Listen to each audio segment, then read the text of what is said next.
sign appearing out of nowhere. What's the cause here? Is it possible that there's a group of people that are allergic actually to Wi-Fi? Well, Fox 8's Todd Meany sat down with a group that believes the condition is real. In this digital world, seeing phones, tablets, and a cell tower every mile is the norm. I had seizures at points. I had constant shaking, shivering, chills I couldn't control. But what if seeing all that technology literally caused you pain? All I wanted to do was lay down. For some, this digital world is nothing but a prison. There literally is no safe spot. But in Green Bank, West Virginia, digital is not the norm. One of the least populated counties in the country, surrounded by mountains, and a 480-foot-tall radio telescope at the Green Bank Observatory. It is a gorgeous view. The complete, peaceful opposite of the hustle and bustle of downtown Cleveland. No cell towers, very little Wi-Fi, almost digital-free, what's known as a radio quiet zone. A single cell phone, for instance, would completely obliterate the signal that the astronomer is looking for. Not only is this radio quiet zone important to the telescope and the observatory, but it's also important to a new group of people who have moved here to Pocahontas County, West Virginia. They say it's actually making them healthier. I don't like to use the word sensitivity because it is an injury. And it's not something that I developed an allergy to. There's nothing wrong with me. Diane Scow moved away from city life years ago, as far away from wireless technology as possible. It can affect vision. It can affect your blood flow. It can affect heart. It can affect muscles. Diane and what's estimated to be about 100 people now living in Green Bank have what's called electrohypersensitivity, a condition that just by being around wireless technology can cause pain and discomfort.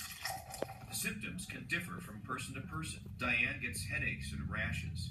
Leo had seizures and migraines. Susan has had blisters on her toes and can't even be around lots of electricity, which is why we had to shut off the power for this group dinner at Diane's house. Because of its location and radio quiet zone, Green Bank is the only place in the world that has given this group relief. I've recovered immensely being here. They tell me each time they come up here, they see me getting better and better. But is EHS a real medical condition? We contacted Cleveland's 3 major hospitals and several local universities for an interview about electrohypersensitivity, but each time we were told no one was available, specifically because there just wasn't enough information or research about EHS. In Sweden, EHS is an officially recognized functional impairment. Just this year, a state agency in Maryland recommended that schools go to wired internet service for students instead of Wi-Fi because of concerns for children's health and development. Those affected say living in Green Bank has reduced their symptoms, but they still can't find anyone to explain what's happening to them. No, it's not all in my head, but there's only so much strength the person has to constantly argue with the world and an environment and a medical system that tells them there's nothing wrong with them, hence what's going on with them must be imagined. Diane has shelves upon shelves of research detailing the growing awareness of EHS. I hope somebody listens to this. She and her friends, whose numbers are growing weekly in this small town of Green Bank, feel that eventually their condition will be recognized. It takes a while for these things to change, and I believe the time will come where this condition is recognized for what it is. In the meantime, they will continue to spread the word about EHS, but from the safe confines of this rural West Virginia county, protected from Wi-Fi, thanks to, of all things, a radio telescope. They feel that they are not subject to the same levels of irradiation that most people are elsewhere in society. Far away from the digital days of cities like Cleveland.